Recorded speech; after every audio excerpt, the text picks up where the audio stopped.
मेरे एक सब्सक्राइबर्स हैं। आज की वीडियो ये उनके लिए बना रहा हूँ मैं।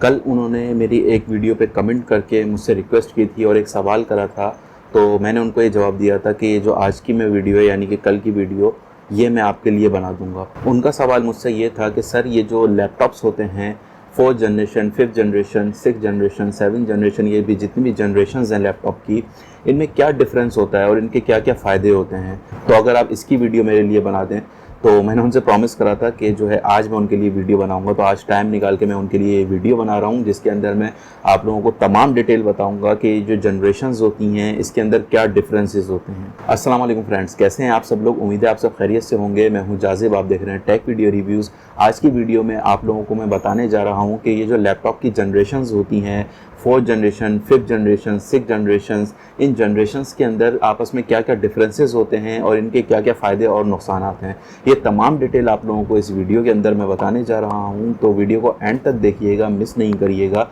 वीडियो शुरू करने से पहले बस एक छोटी सी रिक्वेस्ट है आप लोगों से कि अगर अब तक आप लोगों ने मेरा चैनल सब्सक्राइब नहीं करा तो चैनल को सब्सक्राइब कर लीजिए, ताकि आने वाली डेली बेसिस की वीडियोस की नोटिफिकेशंस आप लोगों को मिल सकें।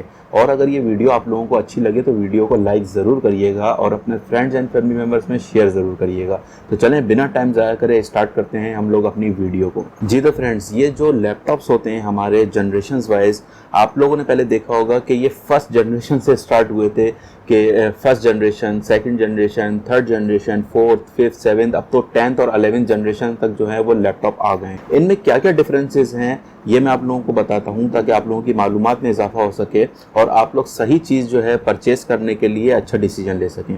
देखें, जो पुराने लैपटॉप होते थे, यानी कि मैं बात करता हूँ फर्स्ट जनरेशन, सेकंड, थर्ड और 4th जनरेशन, ठीक है। पहले 4th जनरेशन तक की बात कर लेते हैं, फर्स्ट जनरेशन से लेके 4th जनरेशन तक। तो देखें, ये जो लैपटॉप्स हुआ करते थे ये काफ़ी जो है मोटे लैपटॉप्स हुआ करते थे। मतलब इतने मोटे मोटे ये लैपटॉप्स होते थे और इनका जो वेट है, वज़न है, वो 3-3 kg, 2-2 kg इनका जो है वज़न हुआ करता था लैपटॉप्स का, 2 kg से भी ज़्यादा हुआ करता था। तो रीज़न्स क्या होता है और नुकसान क्या होता है? देखें, जो पुरानी जनरेशन्स हैं उसमें नुकसान ये होता है कि वो सबसे ज़्यादा आप लोगों का बैटरी बैकअप लेते हैं। यानी कि अगर आप फर्स्ट जनरेशन से लेके 4th जनरेशन तक के लैपटॉप बाय करते हैं तो आप लोगों को 1 घंटा, सवा घंटा जो है इसका बैटरी बैकअप मिलेगा बस। उसकी वजह क्या है ये मैं आप लोगों को बताता हूँ। आप लोग कितनी भी अच्छी बैटरी लगा लें, ठीक है, मगर बैकअप आप लोगों को 1 से सवा घंटा मिलेगा, ठीक है। इन लैपटॉप्स के अंदर जो मदरबोर्ड होता है, इनके अंदर जो ट्रांजिस्टर्स और कैपेसिटर्स यूज़ होते हैं वो काफ़ी बड़े बड़े कैपेसिटर्स होते हैं। अगर आप इन लैपटॉप्स को खोल के देखें, इनका पीछे से बैक कवर हटा के इनको खोल के देखें, इनके मदरबोर्ड को देखें, तो इनका जो मदरबोर्ड है उसके अंदर जो ट्रांजिस्टर्स हैं और कैपेसिटर्स हैं वो इतने मोटे मोटे बड़े बड़े लगे हुए होते हैं, जिसकी वजह से जो ये बैटरी लाइफ है ये बहुत ज़्यादा आपकी जो है जा रही होती है। जब आप बैटरी फुल चार्ज कर लेते हैं तो आपको मैक्सिमम 1 घंटे लैपटॉप चलता है, सवा घंटे लैपटॉप चलता है, उसके बाद जो लैपटॉप है वो बंद हो जाता है, या तो फिर आप लोगों को डायरेक्ट जो है उसका चार्जर लगा के काम करना पड़ता है। और आपका लैपटॉप जो है हीटअप भी बहुत हो जाता है। अगर आप इन पे रेंडरिंग का काम कर रहे हैं या इस तरह का कोई हैवी काम कर रहे हैं तो आपका जो लैपटॉप है वो बहुत ज़्यादा हैवी हो जाएगा। तो ये इनके नुकसानात हैं कि इनके मदरबोर्ड्स के अंदर जो ट्रांजिस्टर्स यूज़ करे गए हैं, जो कैपेसिटर्स यूज़ करे गए हैं, वो बहुत ही ओल्ड वर्जन के हैं। वो इतने मोटे मोटे ट्रांजिस्टर्स और कैपेसिटर्स हैं कि वो आप लोगों की बैटरी को 1 घंटे में ही ख़त्म कर देते हैं। और इसके साथ साथ जो लैपटॉप की परफॉर्मेंस है वो डाउन होती जाती है आप लोगों की, क्योंकि जब इतने बड़े बड़े कैपेसिटर्स उसमें अंदर लगे हैं तो जाहिर लैपटॉप हीटअप भी होगा काम करने पे, और जब लैपटॉप हीटअप होता है तो जो उसकी परफॉर्मेंस है वो स्लो हो जाती है। आपका लैपटॉप हैंग होना शुरू हो जाएगा, आपके लैपटॉप की परफॉर्मेंस सही नहीं रहेगी, आपको बार बार जो है अपनी लैपटॉप्स की जो है शॉप्स पे जाके खुलवा के सफाई वगैरह करवानी पड़ेगी। और ज़रा सी भी उसके अंदर डस्ट आ जाए तो लैपटॉप्स ख़राब हो जाते हैं, क्योंकि इतने बड़े बड़े ट्रांजिस्टर्स होते हैं, कैपेसिटर्स होते हैं, वो आपस में अगर उनके जो तार वगैरह हैं वो मिल जाएं तो जो लैपटॉप का बोर्ड है वो शॉर्ट हो जाता है। तो ये जितने भी फर्स्ट जनरेशन से लेके 4th जनरेशन तक के लैपटॉप हैं, ये जो हैं ये आप ये समझ लें कि बहुत ही ओल्ड वर्जन्स के लैपटॉप्स हैं। होते ये बड़े पायदार हैं, अच्छा खासे मोटे लैपटॉप्स होते हैं, काफ़ी पायदार लैपटॉप्स होते हैं, ये इतनी जल्दी टूटते वगैरह नहीं है। मगर इनके अंदर बस एक तरह से बुराई यही है कि आप लोगों को जो इनका बैटरी बैकअप है वो बहुत ज़्यादा कम मिलता है और लैपटॉप की जो परफॉर्मेंस है वो भी बहुत ज़्यादा कम आपकी हो जाती है। अब अगर हम बात करें 6 जनरेशन से लेकर 9 जनरेशन से लैपटॉप्स की, तो आप इन लैपटॉप्स को देखेंगे कि ये कितने ज़्यादा जो है इतने छोटे छोटे पतले लैपटॉप्स हैं और कितने हल्के हैं। यानी कि आप ये समझ लें 1.5 किलो का, 1 किलो का, 1.25 किलो का एक लैपटॉप होता है, बस इतना ही इनका वेट होता है। और ये कितने लाइट वेट होते हैं, मगर ये बहुत ज़्यादा नाजुक होते हैं। मगर अगर इनकी परफॉर्मेंस की बात करी जाए तो ये आप लोगों को जो बैटरी लाइफ है वो भी आप लोगों को 3 आवर्स प्लस दे देते हैं, बाज़ लैपटॉप्स 4 आवर्स भी दे देते हैं। और जो इनका हीटअप सिस्टम है, ये इतने ज़्यादा हीटअप भी नहीं होते और इनकी लैपटॉप्स की जो परफॉर्मेंस है वो भी काफ़ी ज़्यादा फास्ट होती है बानिस्बत फर्स्ट जनरेशन से लेके 4th जनरेशन तक के लैपटॉप से। तो अगर आप ये जो 6 जनरेशन के लैपटॉप्स हैं, इनका अगर आप लोग मदरबोर्ड देखें तो इनका जो मदरबोर्ड है उसके जो ट्रांजिस्टर्स हैं और कैपेसिटर्स हैं वो बहुत ही छोटे छोटे लगाए हुए हैं, इतने इतने से बिल्कुल कैपेसिटर्स हैं, जिसकी वजह से पावर कंजप्शन जो है उनकी बहुत ही कम पावर लेते हैं, जिसकी वजह से आपका लैपटॉप भी कम हीटअप होता है। और लैपटॉप जब कम हीटअप होता है तो जाहिर है फिर उसकी परफॉर्मेंस भी अच्छी होगी, लैपटॉप फास्ट भी होगा, आपका जो चार्जिंग बैकअप है वो भी फिर प्लस हो जाता है, डबल हो जाता है, आपका 3 घंटे 4 घंटे आप लोगों का चार्जिंग बैकअप हो जाता है। प्लस इसमें एक सबसे बड़ा डिफरेंस ये है कि जो फर्स्ट से लेकर 4th जनरेशन तक के लैपटॉप हैं, इनके अंदर जो रैम यूज होती है वो DDR3 रैम यूज होती है,